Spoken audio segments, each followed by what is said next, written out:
The woman I met at a group blind date was a doctor, someone everyone around her expected great things from. But despite her qualifications, she seemed inexperienced and lacked confidence. She froze in moments where quick decisions were needed. Being a doctor myself, I felt compelled to step in and help her out so she wouldn't let her friends down. My name's Jack. I'm 32 years old and also a doctor. Even at this age, I've never been the subject of gossip. Sure, I've had relationships, but work always came first, leading to breakups. Most of my exes complained that I didn't give them enough attention. By my late 20s, I realized I might be more suited for work than romance.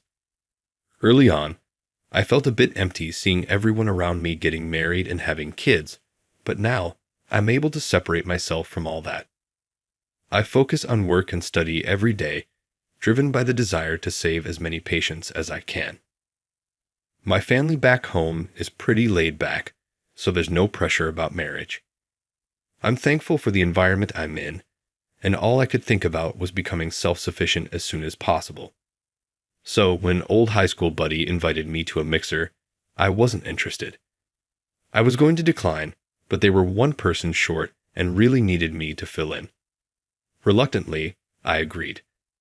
My plan was simple: show up, make an appearance, and then leave. I didn't even bother dressing up when I left the house and headed to the meetup spot.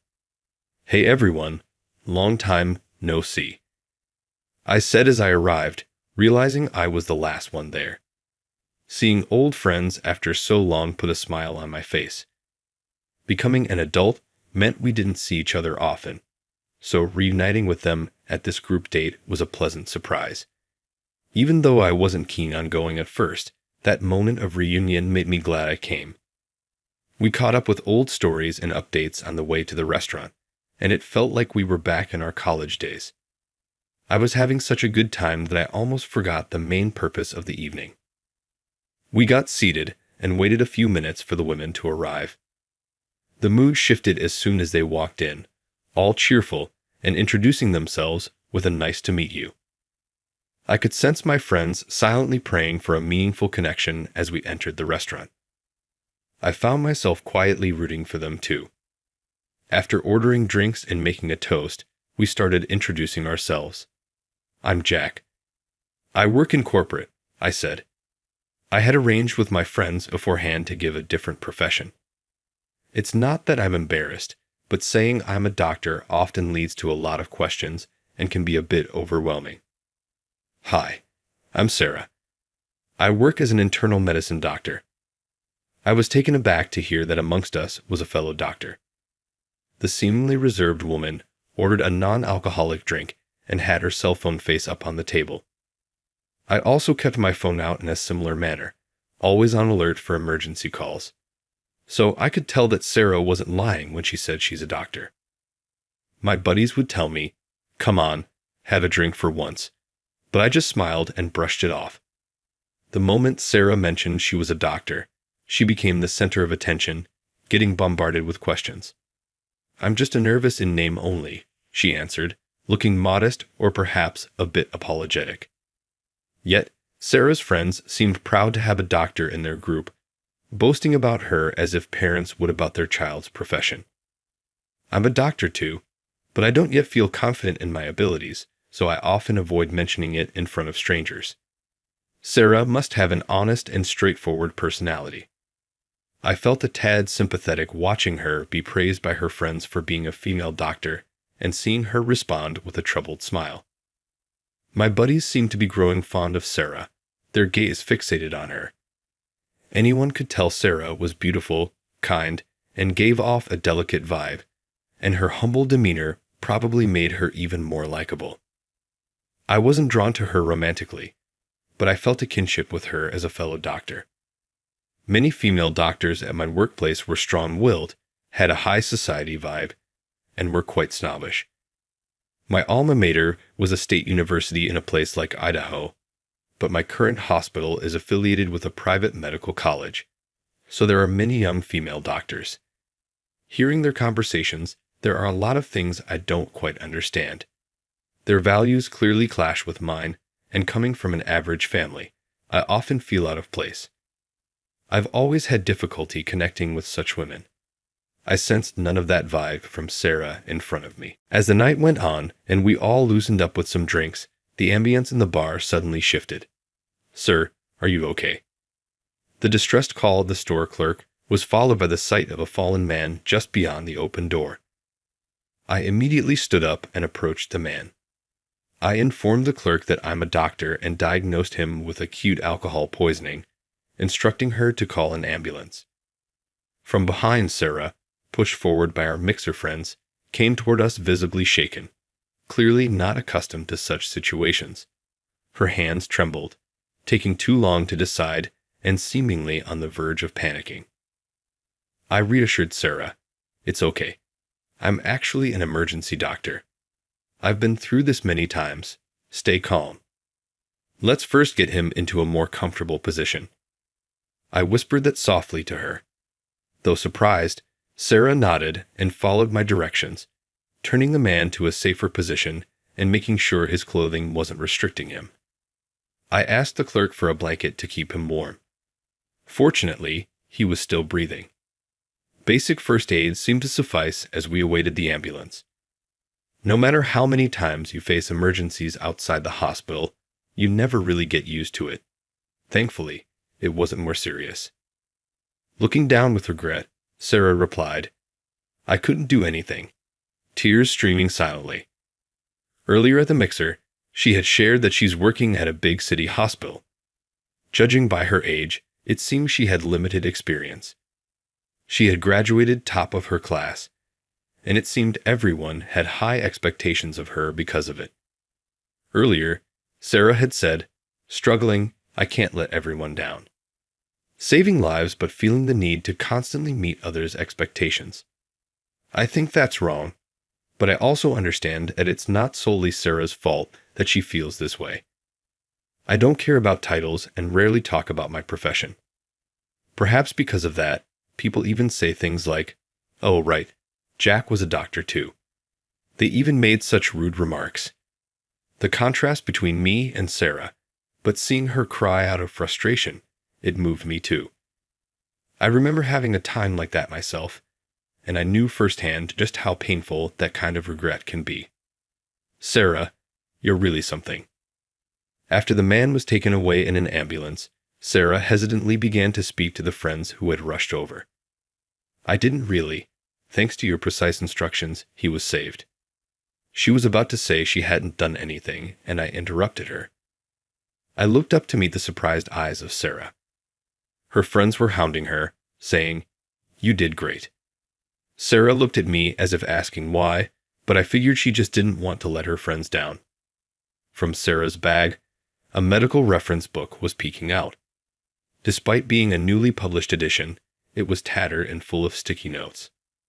She must be putting in an immeasurable amount of effort. It might just be me being pretentious, but hard work is always rewarded. That's why I hope she doesn't get disheartened now. There will be many more setbacks in the future, but I thought that right now she doesn't need to bear the guilt of letting her friends down. The mixer ended after the incidents during the first round. I was relieved I didn't have to think of an excuse for not attending the second round. As I was about to head home with other things on my mind, a dimly looking Sarah approached me, saying, "Jack, please wait." When I asked her what was up, she bowed and thanked me. "Would you mind sharing your contact information? I'd like to stay connected both as friends and fellow doctors." She offered her phone, looking expectant, and I couldn't help but find her endearing. "Here's my number. Thank you." When I displayed my number, Sarah registered it with a happy look. After exchanging contact information, she waved and went back to join her group of friends. The ladies were planning a sleepover and mentioned they were heading out for some shopping. My buddies and I decided to hit a bar we know and have another drink. Being the usual non-drinker, I was sober and stared at my phone screen. I received a message from Sarah. She simply said, "Thank you." I replied simply, "You're welcome," and hit send. It seemed that Sarah wasn't great at communication either. That was the end of our message exchange for the moment. Afterwards, we exchanged messages a few times a week, sharing trivial things like how beautiful the sky looked today or that a flower, as she was growing, had bloomed. In our exchanges, we never made plans to go out, but rather shared random thoughts, forming an oddly comfortable bond. Still, I found our little chats comforting. We both have a lot to learn. We're both busy anyway, both of us needing to practice and learn from experience. Too much communication can be draining from time to time. I looked forward to messages from Sarah like, "Let's keep it up," or "Good job today." I realized I had feelings for her 6 months after we first met. Sarah was driven by her past experiences, always studying and attending various trainings to become a doctor who can save lives under any circumstances. I had busy days juggling work and studies too, but I always made sure to get enough sleep and took breaks when I needed to. Sarah, always being so hard on herself, seemed to push through without taking much time to rest. Every now and then, when she'd call and share how she had learned something new, I feel genuinely impressed and wanted to support her. It's tough, but it's fun. I feel like I'm finally on my path, and I want to become better every day. Hearing her laugh while saying those words, I was sure of my feelings for her. I think I had these feelings for a while, but it took me some time to recognize them. Finally, acknowledging my feelings, I decided to ask Sarah out. "Sarah, when's your next day off?" "Next Thursday." Luckily, our day off matched, so I smoothly brought up the idea of a date. She happily accepted, and I began planning our date. We'd exchanged messages and calls, but hadn't met since the day of our initial encounter, our second meeting in total. I had decided that on this date, I'd confess my feelings. I knew we both had busy schedules, and it was uncertain when we could meet next. To make my confession successful, I needed the perfect day plan. Then one night while on duty, an emergency case came in. I quickly assessed the situation, giving directions to the nurse and rushing to the emergency entrance. The ambulance arrived, and the emergency patient was brought out. The patient was Sarah, her white knit stained with blood. A man in his 30s had collided with an oncoming vehicle while riding his motorcycle. He was unconscious and in critical condition, so we administered CPR and applied emergency bleeding control while pushing the stretcher together. Sarah explained the situation and the actions taken. "I understand. I'll take it from here." I immediately went into the treatment room and hurriedly administered care, cleaning, and stitching the wound, ensuring no damage to the brain. After contacting the patient's family, I finished the treatment. Thanks to the excellent first aid provided, though the injuries were visible, they weren't critical. When I left the treatment room, waiting there was Sarah. "The first aid treatment you gave was perfect and really helped the patient. The patient's life is in no danger," I said, bowing my head in gratitude. Seemingly relieved, Sarah slumped down, saying, "I'm so glad," and tears of relief flowed. After work, I went shopping and saw an accident outside the supermarket. I didn't know what to do at first, but before I realized it, my body just moved on its own. She was scared, but she said she had been reminding herself of why she had been training all this time. It took great courage for her to identify herself as a doctor. She said if she hadn't stepped in, perhaps nobody else would have. I'm aware of how hard Sarah has worked up to this point. "You did well, Sarah." I gently patted her head and comforted her. She nodded, tears streaming down her face. "Sarah, it's getting late, but I'm almost done with work. Would you like to grab some food? There's a diner nearby that's open till morning." Suggesting a meal after work, I invited Sarah. "I'd love to, actually. I haven't even had dinner yet." Sarah replied immediately, mentioning she had been hungry for a while. She looked embarrassed, holding her stomach, and said she would change out of her blood-stained sweater. She grabbed a bag with spare clothes she happened to have and dashed to the restroom. Watching her run, she seemed more dependable than before. It's hard to imagine, especially when thinking about that day when she was so nervous trying to meet her friends' expectations. Perhaps she's slowly gaining confidence in her medical profession. I threw her a good job as she disappeared from sight. After wrapping up work, I met Sarah sitting in the lobby and we headed to a nearby diner. We walked in and took our seats to pick from the menu. I ordered grilled chicken while Sarah opted for steak and potatoes. Sarah's eyes sparkled as she happily ate the food that arrived shortly afterward. "This place is amazing," she said, seeing her so pleased. I was glad I brought her here. Before I realized it, I was confessing my feelings to her. "Sarah, I like you." "Oh, well," she stopped eating, taken aback by the sudden confession.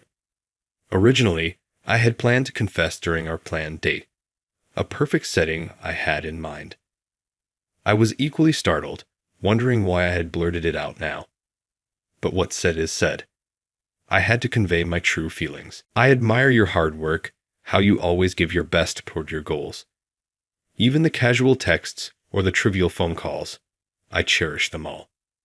When I told her that Sarah's hard work had saved me many times, she looked down with a blushed face. "This is only our second time meeting, but would you like to date me?" I stood up and reached out my hand hesitantly. Sarah took it. "I managed to keep going because of you, Jack. That day, I felt so helpless, yet you helped ensure I didn't let my friend down. I was relieved, but also felt pathetic. But I managed to pull through because of you. Even though I can't express it well," she said, taking a deep breath and squeezing my hand tighter. I could feel the intensity of her emotions through her firm grip. To be honest, no words were needed. I could sense the depth of her feelings.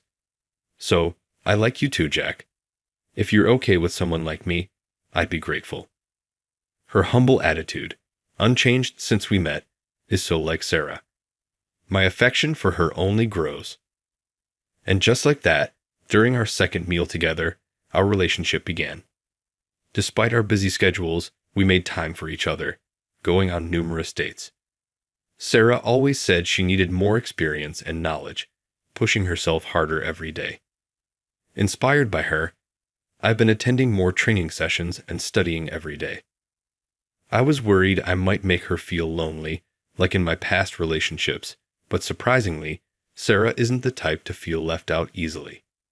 We've had a smooth relationship for 2 years now. Even with our busy lives, Sarah is always by my side. The confession plan I had in mind that day didn't work out, but unexpectedly, we ended up being mutually in love. Now, Sarah and I are married and living together. Sarah is expecting a child, adding more joy to our future.